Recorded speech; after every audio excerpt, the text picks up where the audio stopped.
श्री स्वामी समर्थ. जय माताजी. आज आपण एक अत्यंत महत्त्वाचा आणि दुर्लक्षित विषय जाणून घेणार आहोत.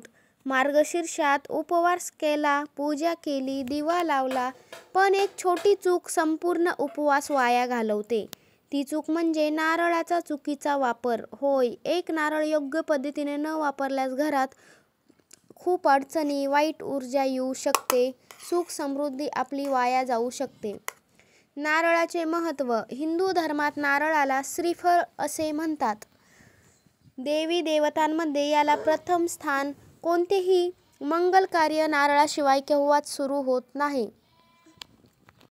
नारळ ऊर्जा शोषतो, निगेटिव्ह ऊर्जा खेचून घेतो. म्हणूनच गलत, चुकीचा वापर मोठं नुकसान करू शकतो. हे का घडतं ते पुढे तुम्हाला समजणारच आहे.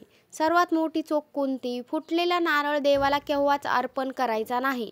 बुरशी लागलेला नारळ तसंच देवासमोर ठेवणे, कुचका नारळ वापरणे, मोड आलेला नारळ पूजा थाळीत ठेवणे, फोडलेला नारळ रात्री ठेवणे, नारळ फोडताना मनामध्ये राग, भीती किंवा चिडचिडपणा असणे.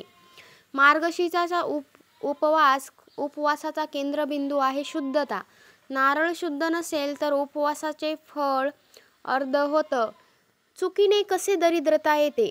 नारळ ऊर्जा शोषत असल्याने त्यातील खराब, कुचलेला भाग घरात नकारात्मक कारण निर्माण करतो. त्यामुळे आपले आरोग्यही बिघडते. मानसिक ताण वाढतो, खर्च वाढतो, पैशाचा अपव्यय वाढते. हे थेट दरिद्रतेचं कारण ठरतं. योग्य नारळ कसा ओळखावा? वजनदार असलेला, आवाज भारी, पाणी भरपूर असावं, कोणतीही फट नसलेली, काळा डाग नसलेला नारळ, गोड सुगंध. योग्य नारळ मिळाला तर 70% उपासनेचे फळ निश्चितच मिळते. मार्गशीर्षात नारळ कधी वापरू नये? रात्री 9 नंतर अमावस्येच्या दिवशी चुकून फोडू नये. मासिक पाळीदरम्यान नारळ अजिबात फोडू नये. राग किंवा तणावात असताना, वादविवाद, घरात भांडण सुरू असताना, स्वयंपाकघरात फोडू नये. या काळात नारळाचा कंप असंतुलित होतो. योग्य पद्धत काय आहे तर सकाळी लवकर अंघोळ करून नारळ फोडावे, स्वच्छ कपडे घालावे, देवाच्या उजव्या बाजूला बसून नारळ घ्या. मनात असा संकल्प करा, हे श्रीफळ मी तुझ्या चरणी अर्पण करीत आहे. नारळ माथ्यावर फिरवा, उजवीकडे फोडा. फोडून त्या नारळाचा एक भाग देवाला आणि एक भाग प्रसाद म्हणून ठेवा. एक भाग कावळा किंवा गौरीसाठी ठेवा. पांढऱ्या कापडात हा प्रसाद ठेवून सगळ्या माणसांना वाटा. मार्गशीर्षासाठी विशेष नारळाचा उपाय. दर गुरुवारी पिवळ्या फुलासह नारळ ठेवावे. त्यामुळे फायदा काय होतो? घरात धन आगमन होते, स्थिरता येते. नारळावर कुंकवाने ओम लिहायला विसरू नका, त्यामुळे तुमचे आरोग्य सुधारते. काळ्या दोऱ्यामध्ये नारळ बांधून मुख्य दरवाजाजवळ ठेवा. फायदा काय होतो तर दृष्टी दोष दूर होतो. पाण्यात नारळाचं पाणी मिसळून घर पुसा. फायदा काय होते तर आपल्या घरातली निगेटिव्ह ऊर्जा संपते. एक खरी कथा ऐका. एका गावात सुषमा नावाची स्त्री मार्गशीर्ष उपवास करत होती. पण ती नेहमी बाजारातून जुने नारळ घेत असे.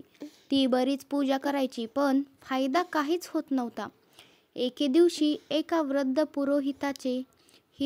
पुरोहिताने तिचा नारळ पाहिला आणि म्हणाले, बाळा, तुझं फळ आधीच मरण पावलेलं आहे. ते देव कसं स्वीकारतील? सुषमा चकितच झाली. दुसऱ्याच आठवड्यात तिने ताजे नारळ घेतले, योग्य पद्धतीने पूजा केली आणि घरातील सततचा वाद, आजार आणि आर्थिक संकट हळूहळू दूर झाले. म्हणून मैत्रिणींनो, मार्गशीर्षातील उपवास म्हणजे साधा उपवास नाही बरं का. तो शांती, समृद्धी आणि शुभत्व देणारा महाउपवास आहे. फक्त नारळ ही छोटी गोष्ट योग्य केली तर जीवन बदलतं. ही माहिती नक्कीच तुम्ही शेअर करा. व्हिडिओ आवडला असेल लाईक करा. कमेंटमध्ये जय श्री स्वामी समर्थ लिहायला विसरू नका. चॅनलवरती नवीन असाल आपल्या चॅनलला सबस्क्राईब करा. व्हिडिओला हाईप नक्की द्या. धन्यवाद. जय श्री स्वामी समर्थ. देव तुमच्या परिवाराला सुखी ठेवो.